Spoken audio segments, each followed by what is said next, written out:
नमस्कार दोस्तों, Indian post यानी भारतीय डाक विभाग की एक वैकेंसी निकला है। जानेंगे इसके फॉर्म फिलअप प्रोसीड्योर के बारे में, बताऊंगा सारी इन्फॉर्मेशन।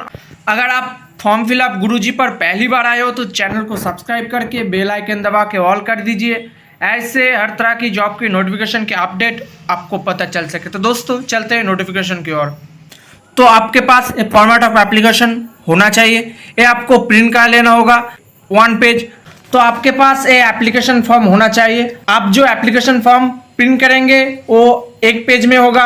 उसके बाद ये फॉर्मेट आपको आपके द्वारा फिलअप करना होगा और ये रजिस्टर पोस्ट और स्पीड पोस्ट से करना होगा। यहाँ पर आपका नेम लिखना होगा 1 नंबर पर, 2 नंबर पर आपका पिताजी का नेम लिखना होगा, परमानेंट एड्रेस देना पड़ेगा पिन कोड के साथ। ध्यान रखना यहाँ पर कोई गलती ना हो। और यहाँ पर उसके बाद आपका कॉरेस्पॉन्डेंट एड्रेस देना होगा पिन कोड के साथ, यहाँ पर किसी गलती ना हो। और आपको सारे ब्लॉक लेटर में फिलअप करना होगा। यहाँ पर आपका एक वैलिड ईमेल आईडी देना होगा, सिटीजनशिप यानी नेशनलिटी यहाँ पर आपको लिख देना होगा। उसके बाद यहाँ पर आपका डेट ऑफ बर्थ लिखना पड़ेगा, डेट मंथ ईयर के हिसाब से। आपका जो डेट ऑफ बर्थ है वो यहाँ पर आपको वर्ड में लिख देना होगा, जैसे मैंने लिखा है ऐसे आपको लिख देना होगा, किसी भी गलती ना हो। और व्हाइट कलर का इस्तेमाल आप नहीं करोगे। अगर किसी गलती होता है तो आपको फिर से प्रिंट करा के उसको भेजना होगा। उसके बाद यहाँ पर आपका जो क्लोजिंग डेट है उसके हिसाब से यहाँ पर फिलअप करना होगा। कैसे करना है मैं आपको बताता हूँ, और आपका लास्ट डेट क्या है वो भी मैं आपको फिर से दिखा देता हूँ। तो पहले आपको गूगल क्रोम ओपन कर लेना होगा। गूगल क्रोम ओपन करने के बाद यहाँ पर आपको लिखना पड़ेगा एज कैलकुलेटर। एज कैलकुलेटर लिखने के बाद यहाँ पर आपको सामने जो आ जाएगा पहला ऑप्शन, यहाँ पर आपको क्लिक कर देना होगा। उसके बाद यहाँ पर आपका डेट ऑफ बर्थ पे आपका पहले मंथ, उसके बाद डेट, उसके बाद ईयर लिखना होगा। उसके बाद यहाँ पर आपका लास्ट डेट लिखना होगा। आपका लास्ट डेट है 26 सितंबर 2022। इस पे लिखने के बाद यहाँ पर आपको कैलकुलेट पे क्लिक करना होगा। कैलकुलेट पे क्लिक करने के बाद पहले वाला जो एज आ रहा है 22 ईयर्स 8 मंथ 6 डे यहाँ पर आपको लिख देना होगा।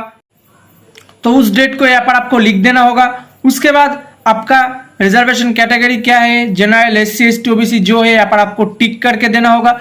ध्यान रखना आपका एज प्रूफ, रिजर्वेशन कैटेगरी, सारे जो डॉक्यूमेंट्स आप यहाँ पर भरेंगे वो आपको फोटोकॉपी देकर आपका सेल्फ अटेस्टेड नहीं तो गैजेट ऑफिसर से अटेस्टेड करना होगा। उसके बाद यहाँ पर अगर आप यस करते हो तो आपको देना होगा आपका कास्ट फॉर्मेट, और अगर आप ओबीसी है तो आपको गवर्नमेंट के रूल के हिसाब से जो फॉर्मेट है वो आपको देना मैंडेटरी है। उसके बाद अगर आप एक सर्विसमैन है तो यहाँ पर आपका लेंथ ऑफ सर्विस भरना पड़ेगा, ईयर मंथ और डेट यहाँ पर भर देना होगा। उसके बाद यहाँ पर आपका एजुकेशन क्वालिफिकेशन भरना पड़ेगा 10 का। यहाँ पर आपका स्कूल नेम भरना पड़ेगा, पासिंग ईयर भरना पड़ेगा। उसके बाद यहाँ पर यूनिवर्सिटी भरना पड़ेगा। उसके बाद यहाँ पर आपका जो ड्राइविंग लाइसेंस है हेवी वो इशू ऑन डेट यहाँ पर देना पड़ेगा, और वैलिड अप टू कितना तक यहाँ पर आपको देना होगा। उसके बाद लाइट का देना होगा, ऐसे ही इशू ऑन कब हुआ था और वैलिड कब तक है यहाँ पर आपको देना होगा। आपका ड्राइविंग लाइसेंस पीरियड यहाँ पर भरना होगा हेवी में, कब कहाँ से कहाँ तक।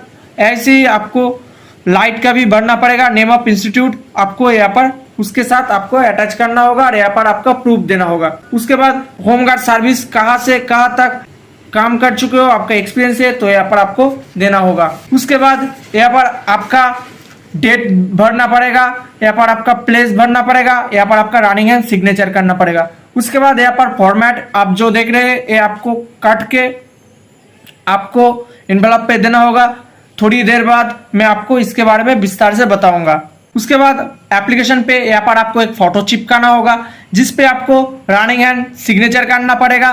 क्रॉस से आपको बीचों से शुरू होकर इसके बीच आपको एक सिग्नेचर होना जरूरी है। उसके बाद जो डॉक्यूमेंट्स लगेगा वो आपको अरेंज करना होगा। उस पे आपको गैजेटेड ऑफिसर से नहीं तो आपको सेल्फ अटेस्टेड करना होगा।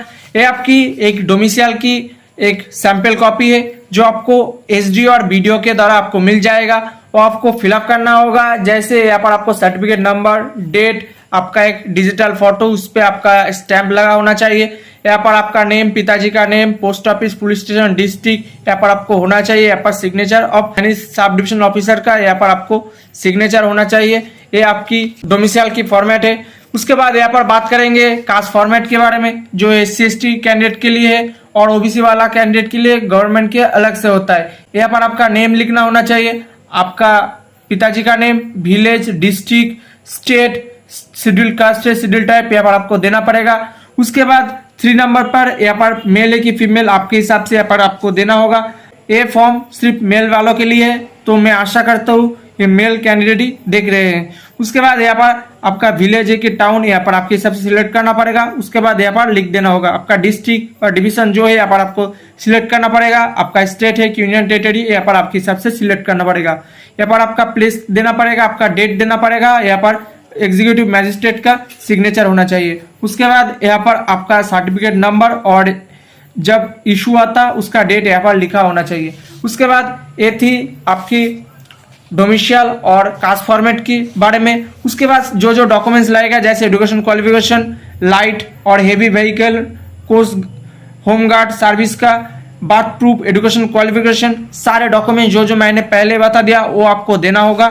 और उस पर आपको ऐसे सेल्फ अटेस्टेड कर देना होगा, जैसे मैंने किया ऐसे आपको सेल्फ अटेस्टेड कर देना होगा। ध्यान रखना सेल्फ अटेस्टेड आपको रनिंग हैंड पे करना होगा और जिस कलर पेन से आप फॉर्म फिलअप करोगे उसी कलर पेन से आपको सेल्फ अटेस्टेड कर देना होगा।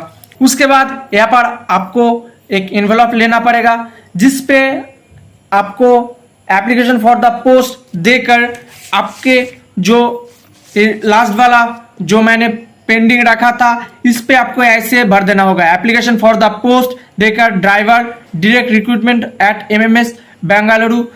उसके बाद यहाँ पर आपका नेम केयर ऑफ देके पिताजी का name, address, post office, police station, state, pin यहाँ पर आपको भर देना होगा। और इस एड्रेस पे आपको 2 देकर the manager mail motor service Bengaluru 560001 पे आपको भेजना होगा। जैसे इस फॉर्मेट पे ऐसे आपको लिख के आपको ऐसे भी दे सकते हो, नहीं तो इसको कट के इसके अंदर आप देकर स्पीड पोस्ट और रजिस्टर पोस्ट भी कर सकते हो।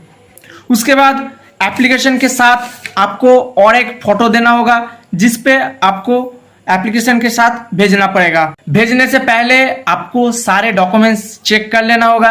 पहले आपका एप्लीकेशन फॉर्मेट होना चाहिए, यहाँ पर आपका डोमिशियल और कास्ट फॉर्मेट देना होगा। उसके बाद एक एक करके सारे डॉक्यूमेंट्स आपको अरेंज करके देना होगा। ध्यान रखना भेजने से पहले आपको देख लेना होगा सारे डॉक्यूमेंट्स पे आपका सेल्फ अटेस्टेड लगा हुआ कि नहीं। उसके बाद आपको ऐसे फोल्ड करना होगा। आपका फोल्ड करने का तरीका ऐसे होना चाहिए पिक्चर पे कोई फोल्ड ना हो और सारे डॉक्यूमेंट्स पे आपको चेक करके लेना होगा। और एक फोटो आपको इसके साथ अटैच भी कर सकते हो, नहीं तो एनवेलप के अंदर भी दे सकते हो।